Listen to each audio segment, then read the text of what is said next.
ನಾನು simple and easy and ಟೇಸ್ಟಿಯಾಗಿ fish sambar ಹೇಗೆ ಅಂತ ಮಾಡೋದನ್ನ ಹೇಳ್ಕೊಡ್ತೀನಿ. 10 ನಿಮಿಷದಲ್ಲಿ ಮಾಡ್ಕೊಬೋದು. ಮುದ್ದೆ, ಅನ್ನ ಗೆಲ್ಲ ತುಂಬ ಚೆನ್ನಾಗಿರುತ್ತೆ ರೈಸಿಗೆಲ್ಲ. ನಾನಿಲ್ಲಿ ಫಿಶ್ನ ತೊಗೊಂಡಿದ್ದೀನಿ. ಒಂದು 1/2 kg ಅಷ್ಟು ತಲೆ ಮತ್ತು ಮಾಮೂಲಿ ಇದೆಲ್ಲ ಬರುತ್ತಲ್ಲ ಫಿಶ್ ತೊಗೊಂಡಿದ್ದೀನಿ. ಮತ್ತು ಫಿಶ್ಗೆ ಬೇಕಾಗಿರೋ ಮಸಾಲೆ ಎಲ್ಲ ಇಲ್ಲಿ ಆಲ್ರೆಡಿ ರೆಡಿ ಮಾಡಿ ಇಟ್ಕೊಂಡಿದ್ದೀನಿ.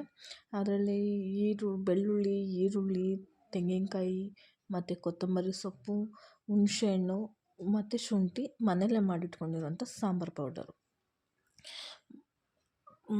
ಸಾಂಬಾರು ಪೌಡ್ರನ್ನ ನೀಟಾಗಿ ಮಿಕ್ಸಿ ಜಾರ್ ಮಾಡಿ ನೀಟಾಗಿ ನುಣ್ಣಗೆ ಪೇಸ್ಟ್ ಮಾಡಿ ಮಸಾಲೆ ಇಟ್ಕೊಂಡು ಒಂದು ಪಾತ್ರೆಯಲ್ಲಿ ಕಾಯಕ್ಕಿಟ್ಟು ಅದಕ್ಕೆ ಎಣ್ಣೆ ಹಾಕಿ, ಎಣ್ಣೆ ಜಾಸ್ತಿ ಹಾಕ್ಬಾರ್ದು. ಫಿಶ್ ಹಾಕಿದ ತಕ್ಷಣ ಆಯಿಲ್ ಬಿಟ್ಕೊಳುತ್ತೆ. ಅದು ಸ್ವಲ್ಪ ಎಣ್ಣೆ ಹಾಕಿ, ಆದಷ್ಟು ಕಮ್ಮಿ ಎಣ್ಣೆ ಯೂಸ್ ಮಾಡಿ, ಈರುಳ್ಳಿ ಫ್ರೈ ಆಗೋಷ್ಟು ಮಾತ್ರ. ಆನಿಯನ್ ಫ್ರೈ ಆದಮೇಲೆ ರುಬ್ಬಿಟ್ಕೊಂಡಿರೋಂಥ ಮಸಾಲೆಯನ್ನು ಹಾಕಿ ಕನ್ಸಿಸ್ಟೆನ್ಸಿ ನೀರಿಗೆ ಎಷ್ಟು ಬೇಕೋ ಆದಷ್ಟು ಸ್ವಲ್ಪ ತೆಳ್ಳಗೆ ಮಾಡಿಕೊಂಡು ಸಾಂಬಾರು ಕುಡಿಯೋಕ್ಕೆಲ್ಲ ತುಂಬ ಚೆನ್ನಾಗಿರುತ್ತೆ. ಮೀಡಿಯಮ್ ಆಗಿ ಕನ್ಸಿಸ್ಟೆನ್ಸಿ ನೋಡ್ಕೊಂಡು ನೀರು ಹಾಕ್ಕೊಂಡು ಮಸಾಲೆ ರುಬ್ಬಿಟ್ಕೊಂಡು ಅದೆಲ್ಲ ಹಾಕಿ 1-2 ಕುದಿ ಚೆನ್ನಾಗಿ ಸಾಂಬಾರು ಬೆಂದ ಆದಮೇಲೆ ನೋಡಿ ಈ ರೀತಿ ಚೆನ್ನಾಗಿ